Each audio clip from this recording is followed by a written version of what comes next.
लोकसभा चुनाव के 5वें चरण के लिए वोटिंग कल 6 राज्यों और 2 केंद्र शासित प्रदेशों के 49 लोकसभा सीटों पर वोटिंग। 94,732 मतदान केंद्रों पर वोटिंग की पूरी तैयारी। कल सुबह 7 बजे से शाम 6 बजे तक होगा मतदान। 8 करोड़ 95 लाख से अधिक वोटर करेंगे मतदान। भीषण गर्मी को देखते हुए मतदाताओं की सुविधा के लिए चुनाव आयोग ने दिए आवश्यक इंतजाम करने के निर्देश। उत्तर प्रदेश की 14, महाराष्ट्र की 13, बंगाल की 7 सीटों पर मतदान। बिहार ओडिशा की 5-5, झारखंड की 3 सीटों पर होगी वोटिंग। कई दिग्गजों की भी किस्मत ईवीएम में होगी कैद। रायबरेली अमेठी सीट पर सबकी नजर। अमेठी से स्मृति और रायबरेली से राहुल, पीयूष गोयल, रोहिणी आचार्य और चिराग पासवान जैसे दिग्गज नेताओं की अग्नि परीक्षा कल। राजनाथ सिंह लखनऊ से चौथी बार चुनावी मैदान में, तो वहीं केसरगंज से ब्रजभूषण के बेटे करण भूषण सिंह की किस्मत दांव पर। पश्चिम बंगाल में पीएम मोदी ने की ताबड़तोड़ जनसभाएं। मेदिनीपुर में गरजे पीएम मोदी, कहा बीजेपी की आंधी में टीएमसी के आतंक के सभी किले ध्वस्त होने शुरू। बीजेपी की इस आंधी ने टीएमसी के आतंक के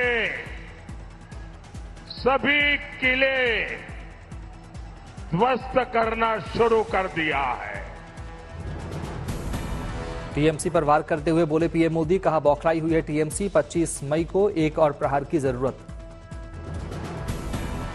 सीएए के विरोध को लेकर पीएम मोदी ने टीएमसी को घेरा। कहा टीएमसी कांग्रेस और लेफ्ट वाले लिखकर रख लें, जब तक मोदी जिंदा है तब तक वे कुछ नहीं कर पाएंगे। हम सीएए को लागू नहीं होने देंगे, हम सीएए को उलट कर देंगे। जरा टीएमसी वाले, कांग्रेस वाले, लेफ्ट वाले दीवार पे लिख के रखना, मोदी जब तक जिंदा है ना कुछ नहीं कर पाओगे। बंगाल के विष्णुपुर में पीएम मोदी ने की जनसभा। कहा मुझे गरीब, दलित और आदिवासियों के बच्चों के लिए विकसित भारत विरासत के रूप में छोड़ना है। पीएम मोदी ने इंडिया गठबंधन पर साधा निशाना। कहा टीएमसी हो, लेफ्ट हो या कांग्रेस हो, इन तीनों पार्टियों के पाप एक जैसे, इसलिए बनाया इंडी गठबंधन। टीएमसी हो, कांग्रेस हो, लेफ्ट हो, ये पार्टियां 3 अलग अलग दिखती है, लेकिन पाप, उन सबके पाप एक जैसे ही है। भ्रष्टाचार को लेकर पीएम मोदी ने टीएमसी को घेरा। कहा टीएमसी ने पैसे कमाने की भूख में आपके बच्चों को भी नहीं छोड़ा। संतों को अपमानित करने पर बोले पीएम मोदी। कहा मेरा सीधा सीधा आरोप, यहां की सीएम वोट बैंक के दबाव में संतों को अपमानित कर रही, वोट जिहाद की अपील करवा रही। पश्चिमी चंपारण में गृहमंत्री अमित शाह के हुंकार। कहा बीजेपी के कार्यकर्ता परमाणु बम से नहीं डरते, पीओके भारत का है और रहेगा और इसे हम लेकर रहेंगे, ये मोदी की गारंटी है। हम भारतीय जनता पार्टी के कार्यकर्ता एटम बम से नहीं डरते।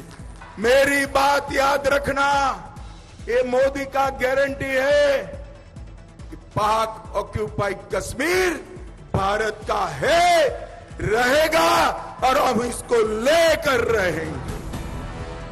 गृहमंत्री शाह ने 4 चरणों के चुनाव में 270 सीट का किया दावा। कहा लालू जी को 4 नहीं, राहुल बाबा को 40 नहीं, इंडी गठबंधन का सुपड़ा होगा साफ। ये लालू जी की पार्टी को 4 भी नहीं मिल रहा और राहुल बाबा को 40 भी नहीं मिल रहा। इंडी गठबंधन का सुपड़ा साफ होने वाला है। आरक्षण को लेकर विपक्ष के आरोपों का गृहमंत्री शाह ने किया खंडन। कहा मोदी जी ने 10 सालों में आरक्षण को हाथ भी नहीं लगाया।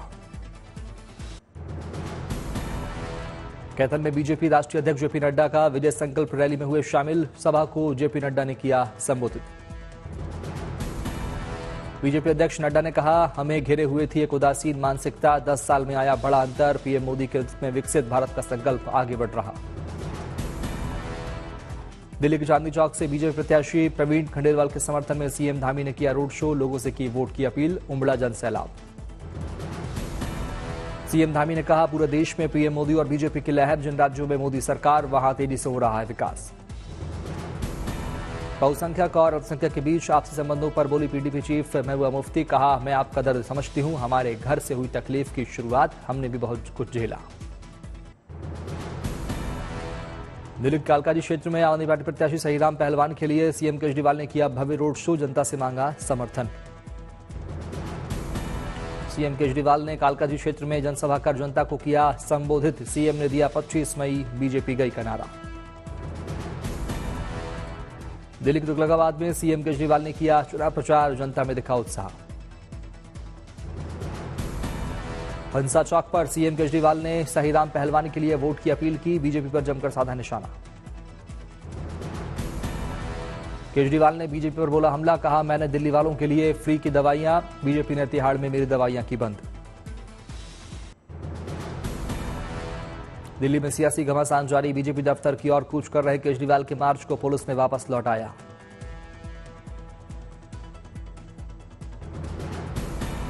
प्रदर्शन की अनुमति नहीं मिलने पर वापस सीमावास लौटे केजरीवाल, बीजेपी पर जमकर साधा निशाना।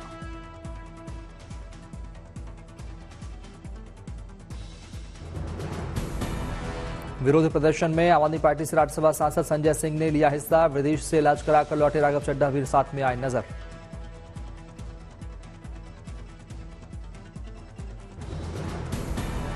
बीजेपी के कार्यालय के सामने 30 मिनट तक बैठने का केजरीवाल ने किया था ऐलान, गिरफ्तारी को लेकर दी थी चुनौती।